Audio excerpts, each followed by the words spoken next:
Children, welcome to the class. In our previous video, we started chapter 2 fractions and decimals, and also we have done exercise 2.1 up to the question number 2. Today we will start from question number 3. Let's start, children. Question number 3 is, in a magic square, the sum of the numbers in each row, in each column and along the diagonals is the same. Is this a magic square? तो हमें ये check करना है कि ये जो table दिया हुआ है ये क्या मैजिक स्क्वायर है. तो लेट्स चेक इट. बच्चों, टेबल में जो हॉरिजॉन्टल ब्लॉक्स होते हैं उनको रो बोलते हैं और जो वर्टिकल ब्लॉक्स होते हैं उनको कॉलम कहते हैं. तो इस टेबल में रो 1, रो 2 और रो 3 है and column 1, column 2 and column 3 है. एंड डायगोनल्स कौन से हुए? Diagonals 1 and diagonals 2. Okay, now check it. Row 1 को जब हमने सॉल्व किया 4/11 प्लस 9/11 प्लस 2/11 तो आंसर आया 15/11. फिर सेकेंड रो में भी जब हमने सम किया तो आंसर आया 15/11. फिर थर्ड रो में भी 8/11 प्लस 1/11 प्लस 6/11 तो आंसर आया 15/11. यानी हर एक रो में आंसर सेम है. अब हम लोग कॉलम्स को देख लेते हैं. कॉलम 1 में है 4/11 प्लस 3/11 प्लस 8/11 तो आंसर आया 15/11. अब कॉलम 2 में 9/11 प्लस 5/11 प्लस 1/11 इसमें भी आंसर आया 15/11. और कॉलम 3 में 2/11 प्लस 7/11 प्लस 6/11 तो फिर से आंसर आया 15/11. अब डायगोनल्स में देख लेते हैं. तो डायगोनल्स में पहले इस डायगोनल को देखते हैं. तो 2/11 plus 5/11 plus 8/11 so answer is 15/11. And दूसरे डायगोनल में देख लेते हैं 4/11 plus 5/11 plus 6/11 so the answer will be the same 15/11. So answer of question number 3 is yes, this is a magic square. Now children, question number 4 is, a rectangular sheet of paper is 12 hole 1/2 centimeter long and 10 hole 2/3 centimeter wide. तो children देखिए, बोला गया है कि एक rectangular sheet है जिसकी लंबाई 12 होल 1/2 सेंटीमीटर है और चौड़ाई 10 होल 2/3 सेंटीमीटर है. तो इसके पेरीमीटर को बताना है. तो पेरीमीटर बताने के लिए हम लोग क्या करेंगे? पेरीमीटर का फॉर्मूला क्या होता है रेक्टेंगुलर का? आप लोग को पता है ना, 2L plus B. Okay, L for length and B for breadth. सबसे पहले तो ये जो मिक्स्ड फ्रैक्शन में है इसको हम लोग नॉर्मल फ्रैक्शन में चेंज करेंगे. तो इसको चेंज करने के लिए क्या करेंगे? 12 2 जा 24 प्लस 1 25/2 सेंटीमीटर और विड्थ क्या हुआ? 10 3 जा 30 प्लस 2 32/3 सेंटीमीटर. ओके, अब हम लोग इस वैल्यू को इस फॉर्मूले पे बिठा देंगे. तो देखिए आंसर क्या आता है. 2L की जगह पे 25/2 प्लस B की जगह पे 32/3. ओके, तो अब हम लोग 2 और 3 का ये फ्रैक्शन का एडिशन है. तो इसमें अब 3 और 2 का हम लोग क्या करेंगे? एलसीएम निकालेंगे. बच्चों, 2 और 3 का एलसीएम होगा 6. अब 2 3 जा 6 इसलिए 25 को 3 से मल्टीप्लाई करेंगे. 25 3 जा 75 प्लस 3 2 जा 6 इसलिए 32 को 2 से मल्टीप्लाई करेंगे. तो 2 2 जा 4 3 2 जा 6. ओके, आप लोग पिछले क्लासेस में ऑलरेडी फ्रैक्शंस के एडिशन, सब्ट्रैक्शन, मल्टीप्लीकेशन और डिवीजन को सीख चुके हैं, इसलिए अभी इसमें कोई परेशानी नहीं होनी चाहिए. अब 2 multiply by 5 plus 4 9 and 7 plus 6 13 6. तो आंसर क्या आया? 2 मल्टीप्लाई बाई 139/6। अब हम लोग इसको रिड्यूस करेंगे। रिड्यूस करके 2 3 जा 6 हुआ। रिड्यूस करने के बाद आंसर आया 139/3 सेंटीमीटर। अब हम लोग इसको मिक्स्ड फ्रैक्शन में चेंज करेंगे, जिसके लिए 139 को 3 से डिवाइड करेंगे। 3 4 जा 12, 1 एंड दिस इज 19, 3 6 जा 18, 1।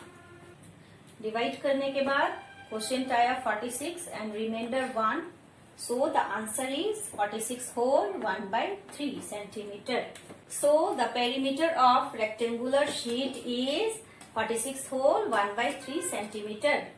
Question number 5 is find the perimeters of triangle ABE, the rectangular BCDE in this figure whose perimeter is greater.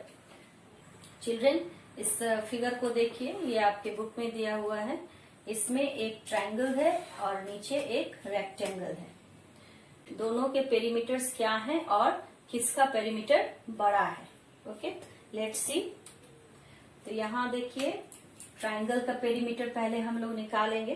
तो ट्रायंगल का पेरीमीटर निकालने के लिए सबसे पहले ये जो यहाँ मिक्स्ड फ्रैक्शन में दिया हुआ है, इसको हम लोग सिंपल फ्रैक्शन में चेंज करेंगे। तो देखिए, मैंने यहाँ पहले से करके रखा हुआ है। डिनोमिनेटर से होल नंबर को मल्टीप्लाई करते हैं और न्यूमरेटर के साथ ऐड कर देते हैं और फिर डिवाइडेड बाय डिनोमिनेटर तो होगा ही।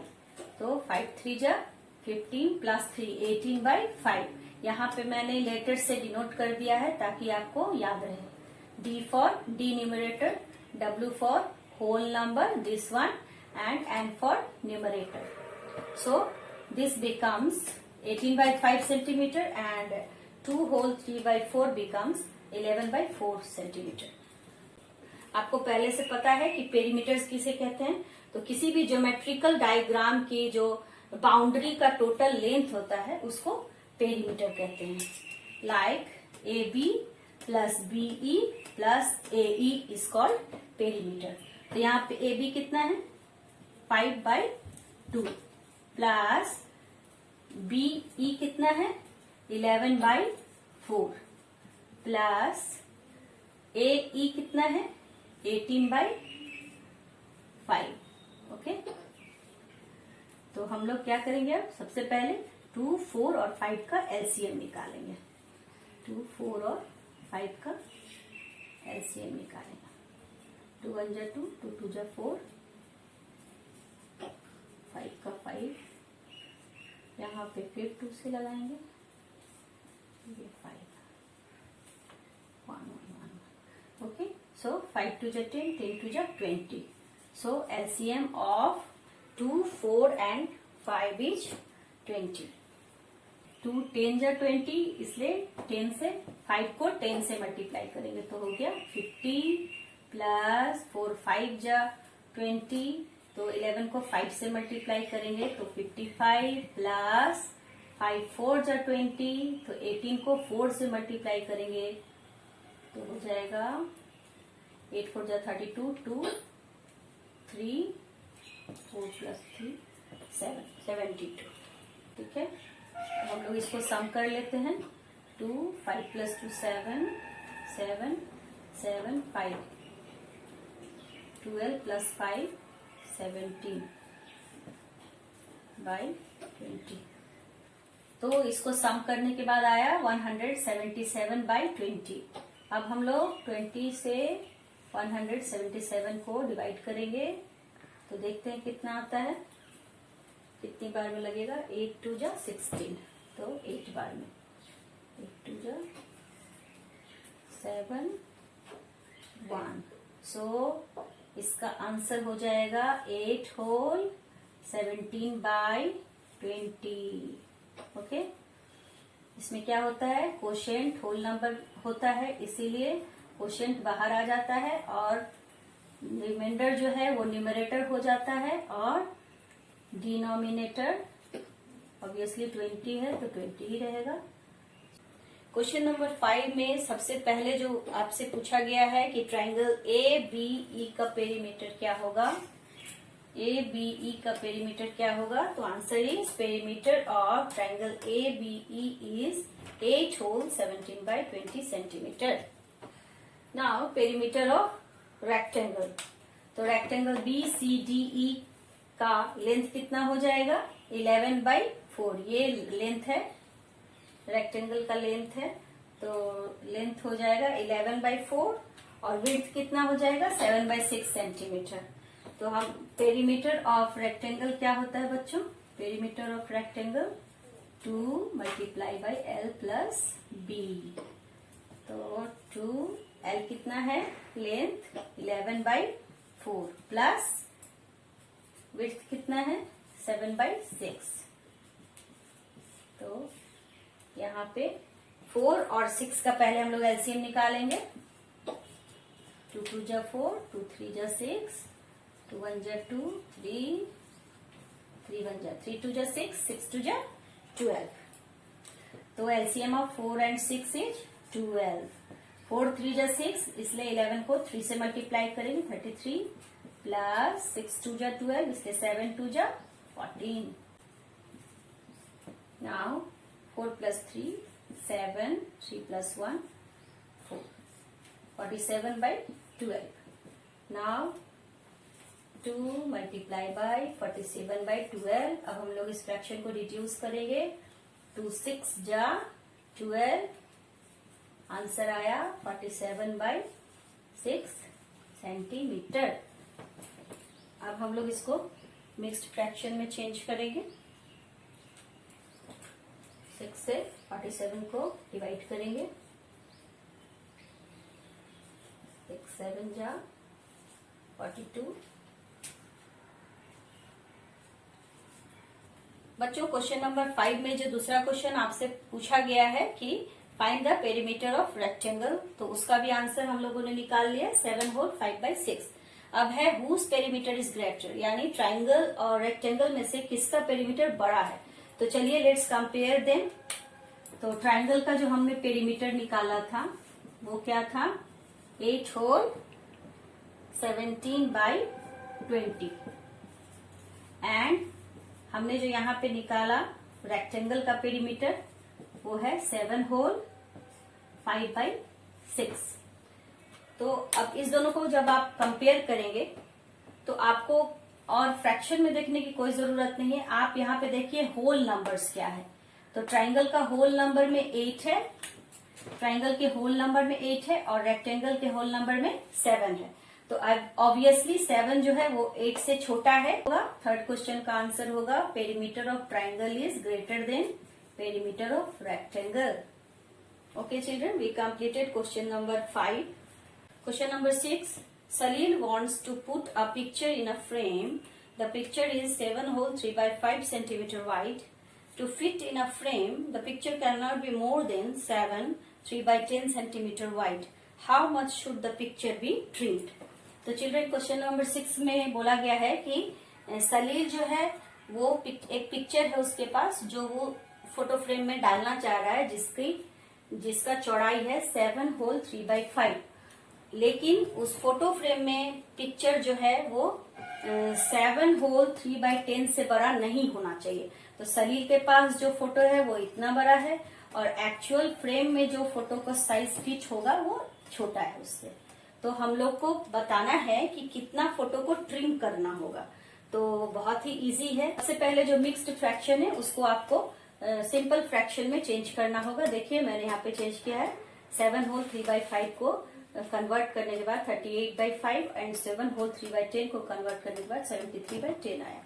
अब 38/5 माइनस 73/10 को सब्ट्रैक्ट कर देंगे तो आंसर आएगा 3/10. So the answer is 3/10 centimetre picture be trimmed. Question number 7. Ritu ate 3/5 part of an apple and the remaining apple was eaten by her brother Somu. How much part of the apple did Somu eat? Who had the larger share? By how much? तो question number 7 में आपको 3 questions किए गए हैं. तो पहला, रितु ने Apple का जितना पार्ट खाया, फिर कितना बचा जो उसके भाई ने खाया, उसके बाद किसने ज्यादा खाया, रितु ने या उसके ब्रदर ने, और कितने से। तो चलिए शुरू करते हैं। तो क्वेश्चन 7 में है रितु ने एक एप्पल का 3/5 पोर्शन खाया और रेस्ट जो है सोमू ने खाया। तो चलिए देखते हैं ये है क्या 3/5 फ्रैक्शन। ये पूरा होल जो है वो एप्पल है। ओके 1 एप्पल क्या है 1 is the whole number. So apple के 5 पार्ट्स किए गए 1 2 3 4 एंड 5 पार्ट्स में से 3 पार्ट रितु ने खाए। तो सोमू ने फिर कितने खाए। तो हम लोग क्या करेंगे, होल में से हम लोग रितु ने जितना खाया उसको माइनस कर देंगे होल में से। ओके तो सेब पूरा एक सेब है, एक सेब में से हम लोग जितना रितु ने खाया उसको माइनस कर देंगे। Then we will get the answer. तो इसको हम लोग फ्रैक्शन में चेंज कर देते हैं, नीचे 1 लगा देते हैं। 1 और 5 का एलसीएम 5 ही होगा। 1 5 जा 5, इसलिए यहाँ पे 5 होगा एंड 3। तो आंसर इज 2/5। सो पहले का आंसर मिल गया, सोमू ने 2/5 पार्ट ऑफ एप्पल खाया। Okay now question 2 is who had the larger share. तो किसने ज्यादा खाया, रितु ने ज्यादा खाया कि सोमू ने ज्यादा खाया। ओके चलिए दोनों को कंपेयर करते हैं। तो कंपेयर करने के लिए रितु का पार्ट है 3/5 और सोमू का है 2/5। ओके तो दोनों के डिनोमिनेटर सेम है। अब हम लोग न्यूमरेटर्स को देखेंगे।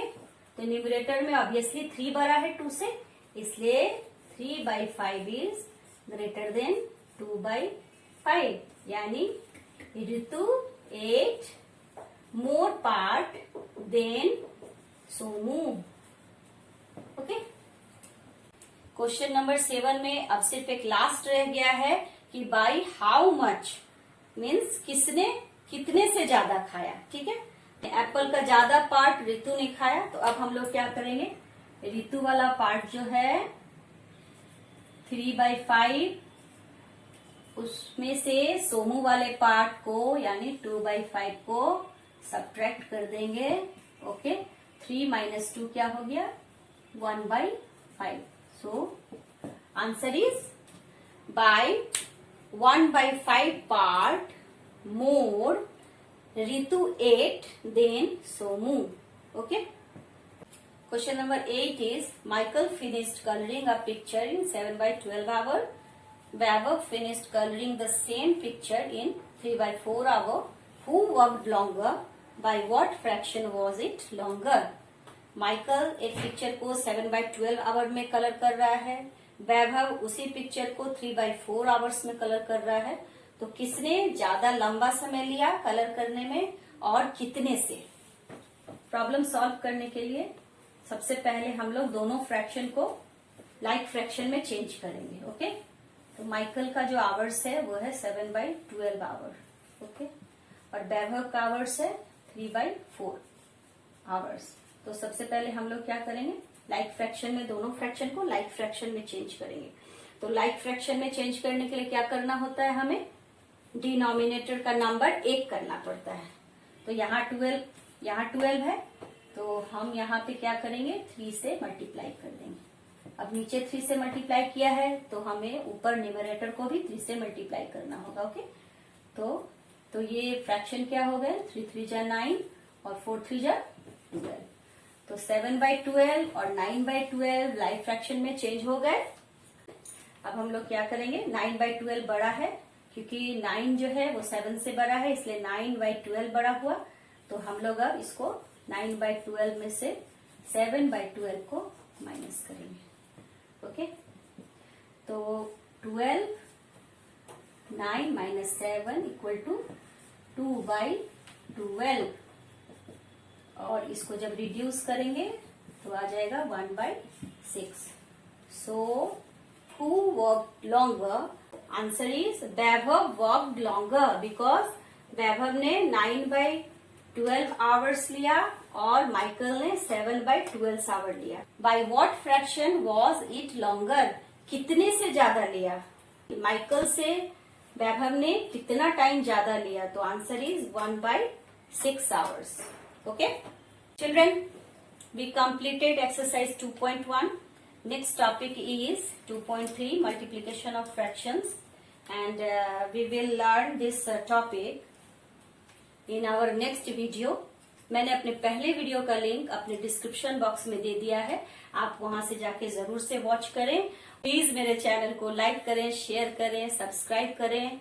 और आज मैं आपको एक प्रॉब्लम भी देने वाली हूँ होमवर्क के लिए, ताकि आप लोग सॉल्व करके कमेंट बॉक्स में आंसर लिखें और मैं आपके आंसर्स का रिप्लाई नेक्स्ट वीडियो में करूंगी. बच्चों, जो एक्सरसाइज हमने सॉल्व किया है उस पे पेस्ट मैंने आपको एक होमवर्क दिया है, तो आप लोग इसको सॉल्व करें और आंसर को कमेंट बॉक्स में लिखें. मैं अपने आंसर को कमेंट बॉक्स में बताऊंगी और देखूंगी आप में से कितने बच्चों ने इसका आंसर दिया है. ठीक है. Question is above table is a magic square? If yes, then why? And if no, then why? तो आपको बताना है कि ये जो मैंने बॉक्स दिया है यहाँ पे टेबल, क्या वो मैजिक स्क्वायर है? अगर है तब भी आप उसका रीजन लिखिए, अगर नहीं है फिर भी आप उसका रीजन बताइएगा. ओके, ठीक है बच्चों. नेक्स्ट वीडियो में हम मिलते हैं इसके आंसर के साथ. और प्लीज मेरे चैनल को सब्सक्राइब करें, मैक्सिमम शेयर करें और लाइक करें. Till then bye.